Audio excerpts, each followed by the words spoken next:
اعوذ باللہ من الشیطان الرجیم بسم اللہ الرحمن الرحیم۔ میرا نام ہے محمد اسرار خٹک اور آپ دیکھ رہے ہیں دین اسلام چینل۔ میرے تمام معزز سامعین السلام علیکم۔ آج کا ہمارا موضوع ہے سیرت النبی۔ پچھلی ویڈیو میں ڈاکٹر اسرار احمد نے قرآن اور سائنس کی روشنی میں بہت تفصیل کے ساتھ وضاحت کی تھی، تو آئیے شروع کرتے ہیں سیرت النبی کا دوسرا حصہ۔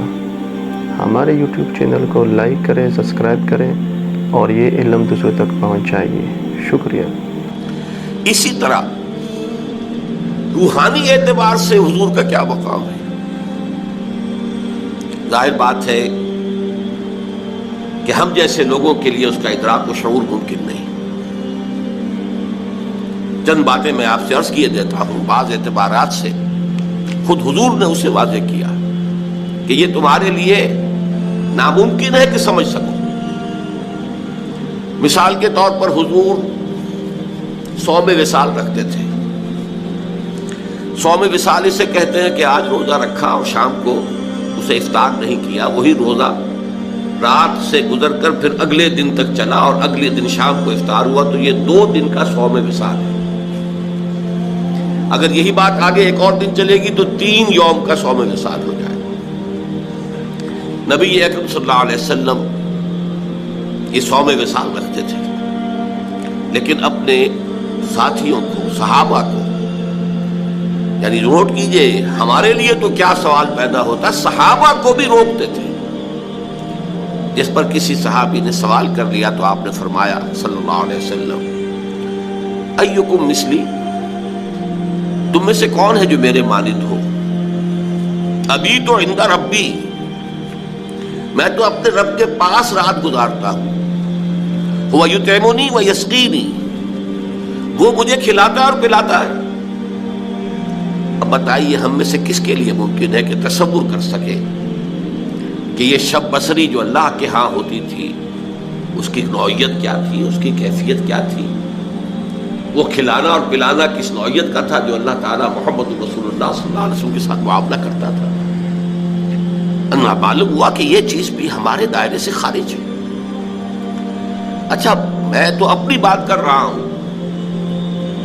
میں سمجھتا ہوں کہ بڑے سے بڑے صوفی اور بڑے سے بڑے ولی اللہ کے لیے بھی ممکن نہیں ہے کہ حضور کے روحانی مقام کا پورا ادراک کر سکے۔ ان دونوں پہلوؤں سے جب ہماری عقلیں اور ہمارا فہم و شعور اور ادراک عاجز ہے تو اس کا مفہوم یہ ہوا کہ اس کو بیان کرنے کی کوشش کرنا بہت بڑی خطا، بہت بڑی غلطی ہے۔ یہ بڑی خطا اس اعتبار سے نوٹ کیجیے، سادہ سی مثال سے بات سمجھ میں آ جائے گی۔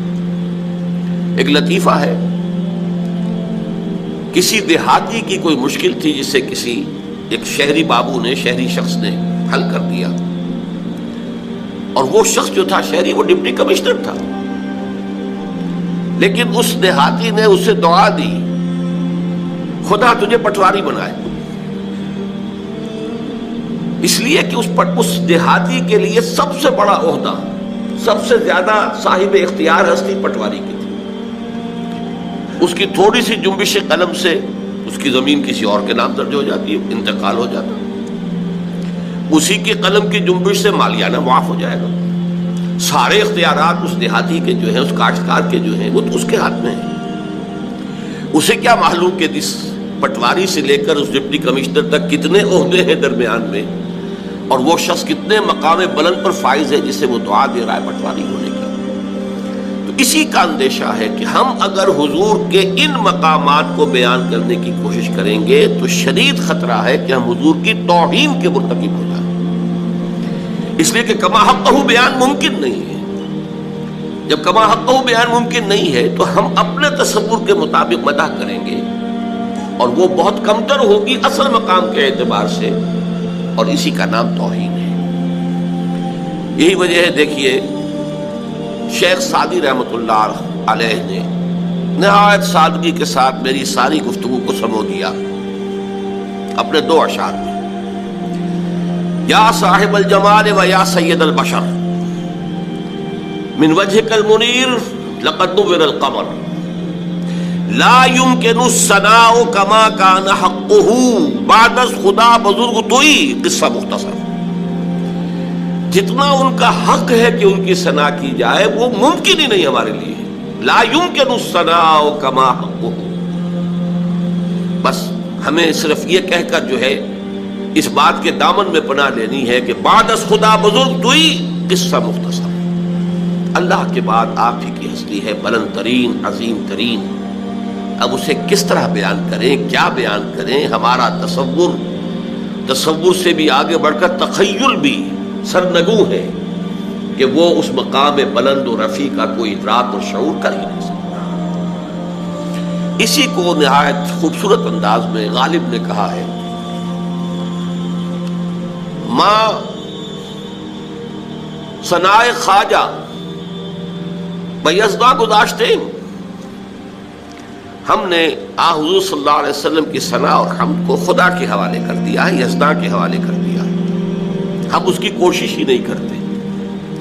کہاں ذات پاک مرتبہ دان محمد است, اس لیے کہ وہی ذات پاک ہے جو اللہ کے جو محمد الرسول اللہ کے اصل مرتبے سے واقف ہے.